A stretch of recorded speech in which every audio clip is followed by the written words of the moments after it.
నమస్తే, జై Shriram. Welcome to my channel. నేను మీ సుధీష్ రెడ్డి. నాగార్జున గారు ఫైనల్గా తేజాని అవినాష్ను గదిలోకి పంపించి మీ ఇద్దరిలో ఎవరో ఒకరు ఎలిమినేట్ అవుతారని, ఈలోపు నబీల్ని ఎవిక్షన్ పాస్ వాడతావా వాడవా అని అడిగితే నేను వాడతాను, అవినాష్ కోసం వాడదాం అనుకుంటున్నా అన్నాడు.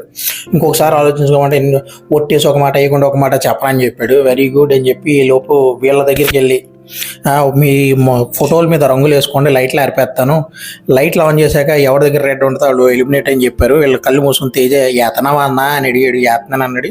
లైట్లు అయితే అవినాష్ ఎలిమినేట్ అయిపోయాడని తెలిసింది. బట్ నాగార్జున గారు నిన్న నబిల్ ఎవిక్షన్ పాస్ ఇచ్చాడు కాబట్టి అవినాష్ చేయమని చెప్పాను. బట్ తేజ నేను ఎలిమినేట్ అయ్యాను ఏంటని కన్ఫ్యూజన్లో అక్కడ ఉంటే నాగార్జున గారు ఈరోజు నువ్వు కూడా ఎలిమినేట్ అవ్వలేదు, ఈ వీక్ నో ఎలిమినేషన్, హ్యాపీగా ఉండండి అంటే వీళ్ళందరూ వచ్చి హగ్ చేసుకుని గౌతమ్ అందరూ కూడా సూపర్గా ఎంజాయ్ చేశారు, హ్యాపీ ఫీల్ అయ్యారు. నాగార్జున గారు ఇంకా చాలా ట్విస్ట్స్ అండ్ టర్న్స్ ఉండబోతున్నాయి.